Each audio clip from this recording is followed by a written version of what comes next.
Segment 1. The planet has a fever, and Europe is the thermometer. Welcome back to Klepper's Corner, where the air is hot, the news is hotter, and Europe is currently cooking like a microwave bratwurst in a sauna. Yes, the continent that gave us croissants, lederhosen, and passive-aggressive dinner parties is now also giving us record-shattering heat waves. Western Europe just had its hottest June on record. Temperatures are soaring to 114 degrees Fahrenheit. That's not weather, that's a convection oven. And the Eiffel Tower temporarily closed because apparently even a 1,000-foot iron lady needs a spa day in this heat. In Spain, 1,180 people have died from heat-related illnesses. A study found 1,500 deaths in 12 European cities were directly linked to climate change. That's right. Climate change is now doing more killing in Europe than British colonialism ever did. Meanwhile, England and Wales could see heat deaths surge 50-fold by the 2070s. Because what the UK really needs is even more excuses to complain about the weather. And if you're wondering what's causing all this, it's called a heat dome. That's a high-pressure system that traps heat and doesn't let it go. It's like your uncle at Thanksgiving who starts talking about cryptocurrency and won't leave. And just to spice things up, scientists are now saying the very efforts we made to clean up air pollution may have actually accelerated global warming. That's right. We tried to help, and we accidentally made it worse. Like when you try to fix your girlfriend's Wi-Fi and end up erasing her dissertation.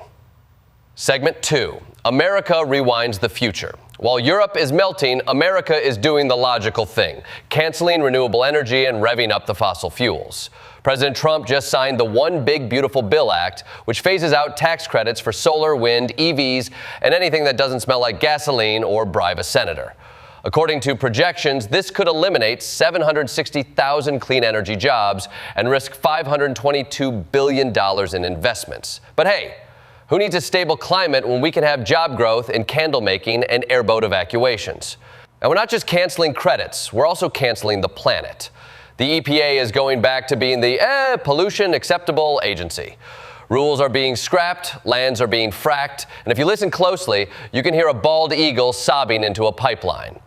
Meanwhile, countries like India and the UK are racing ahead with renewables, incentivizing offshore wind and building solar farms.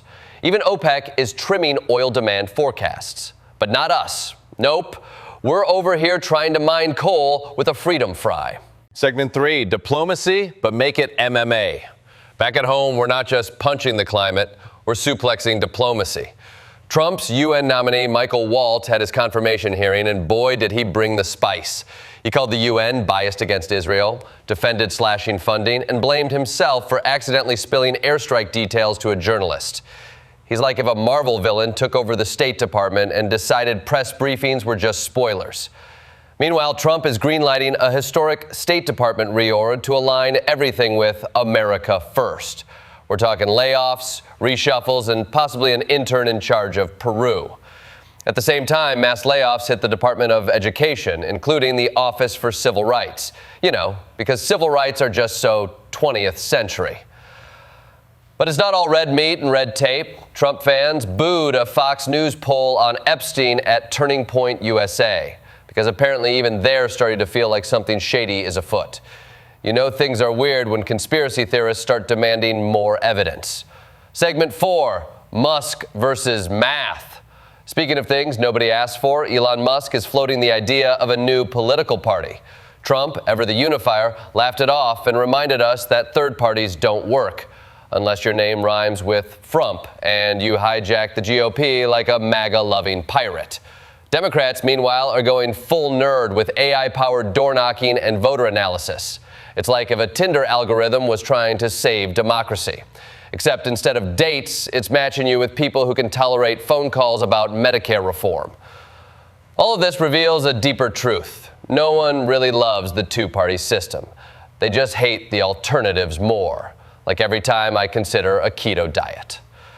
Segment 5, tariffs, inflation, and budget cuts, oh my. Let's talk money. Inflation rose 2.7% in June, which Trump called very slight, like calling a shark attack a minor inconvenience.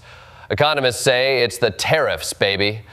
Sneaker prices, furniture, and appliances are feeling the heat. So Trump says it's all part of rebuilding American manufacturing, which is code for your microwave now costs $500, but at least it's patriotic. Meanwhile, the Senate is eyeing $9 billion in spending cuts. That includes more than $1 billion for NPR and PBS. So yes, Big Bird is about to be a free agent. Also on the chopping block, foreign aid, local news funding, and basically anything that doesn't rhyme with freedom gas. It's a fiscal diet, but only for the programs that help people. The military-industrial complex, however, just ordered dessert. Segment 6, COVID Summer Sequel. Yes, COVID is back, like a Marvel movie you didn't ask for, with new variants and even fewer mask mandates. NB.1.8.1, aka Nimbus, and XFG are sweeping through 25 states. The CDC says test positivity is rising, hospitalizations are ticking up. But don't worry, says America, we're just gonna wing it and hope that hand sanitizer is enough. We're not in lockdown, but for high-risk groups, it's a game of Russian roulette with fewer bullets but the same terrible odds. And what do we do during this wave?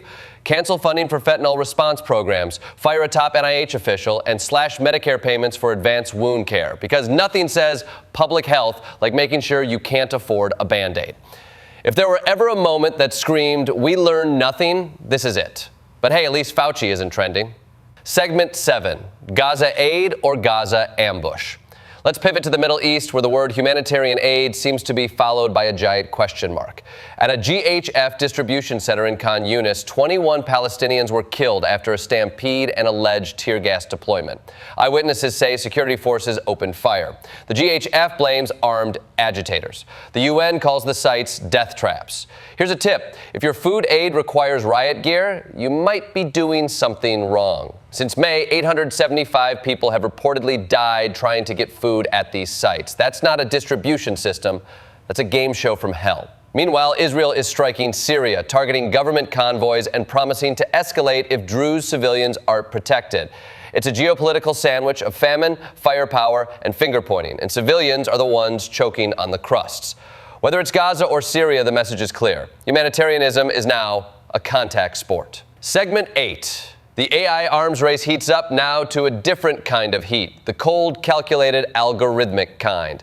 AI is officially in a global arms race. China is investing billions into AI startups, holding massive expos and breaking trade records. Meanwhile, NVIDIA and AMD are resuming chip sales to China after some Commerce Department charm offensives and backroom semiconductor whispering. On the U.S. side, AI funding is exploding. Meta is hoarding researchers like their Pokemon cards. And every tech startup is now legally required to include the words AI-powered in their name. But it's not all glitz and GPUs. Microsoft reportedly uses engineers in China to maintain U.S. defense systems because nothing says national security like outsourcing your firewall to the guy who also fixed your cousin's TikTok account. The bigger picture? Two nations racing to build the smartest machines, while praying those machines don't realize how dumb we are.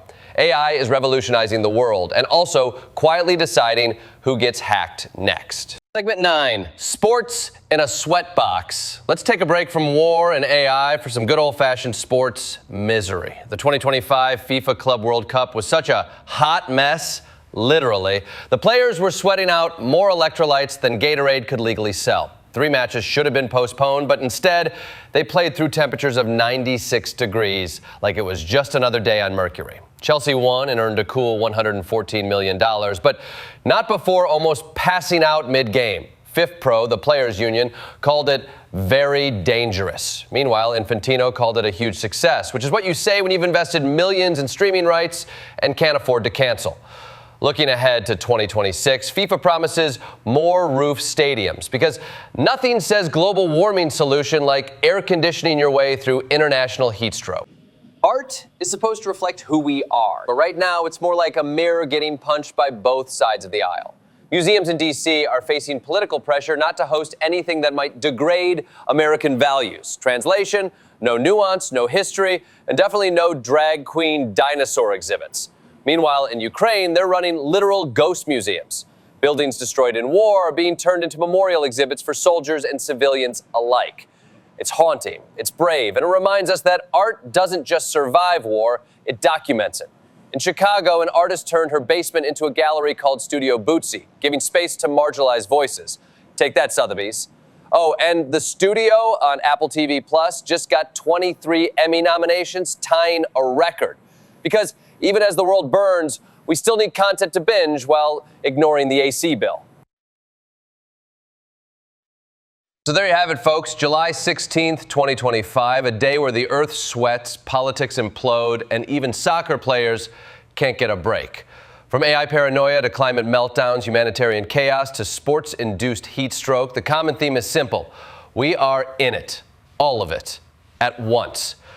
And whether you're a politician cutting aid, a tech CEO chasing neural networks, or a kid watching Big Bird get laid off, remember, we're all stuck in this feedback loop together. But hey, at least we got through it with a few laughs. This has been Klepper's Corner. Stay hydrated, stay skeptical, and stay subscribed. Good night, and may your algorithms be benevolent.